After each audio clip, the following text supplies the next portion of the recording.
আপনি সেই অস্ত্রের ব্যাপারে যথাযথ কোনো উত্তর না দিয়ে আপনি আলু পেঁয়াজ নিয়ে কথা বলেছেন।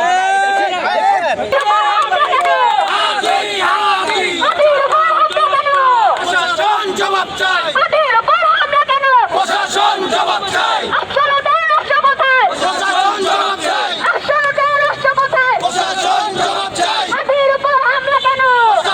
জবাব চাই। গর্জে ওঠো আরেকবার, গর্জে ওঠো আরেকবার। সংগ্রাম সংগ্রাম, রাজপথ রাজপথ, রাজপথ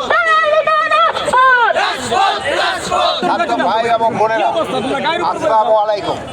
আপনাদের যে দাবিগুলি, এটা খুবই যৌক্তিক দাবি।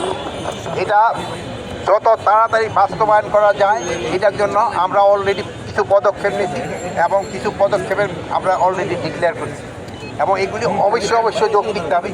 আর এখানে আমাদের উসমান হাদি ভাই আহত, এর জন্য আপনারা সবাই আল্লাহর কাছে দোয়া করবেন উনি যেন সুস্থ হয়ে আমাদের মাঝে আবার ফিরে আসতে পারে এবং ওনার যে বিভিন্ন কর্মকাণ্ড এটা কিন্তু দেশের জন্য খুবই মঙ্গলজনক ছিল এবং উনি যেন এই কর্মকাণ্ডগুলি করতে পারে এই জন্য আপনারা সবাই আল্লাহর কাছে একটু খাস দিলে দেয়া করবেন। আপনারা সবাই ভালো থাকেন, দোয়া করি। আল্লাহ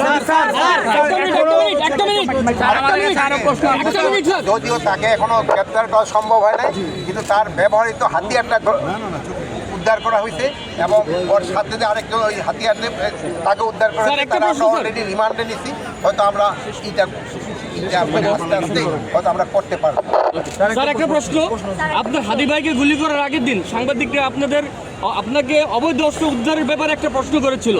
আপনি সেই অস্ত্রের ব্যাপারে যথাযথ কোনো উত্তর না দিয়ে আপনি আলু পেঁয়াজ নিয়ে কথা বলেছেন। এটা হলো একটা অনুষ্ঠানটা ছিল ওইটা কৃষি মন্ত্রণালয়ে, যেহেতু এই জন্য আমি বলছি যে আপনারা কৃষি মন্ত্রণালয়ের ইগুলি প্রবলেমগুলি বলেন, যেহেতু কৃষকের সমস্যাগুলি সাধারণত কেউ বলতে চায় না।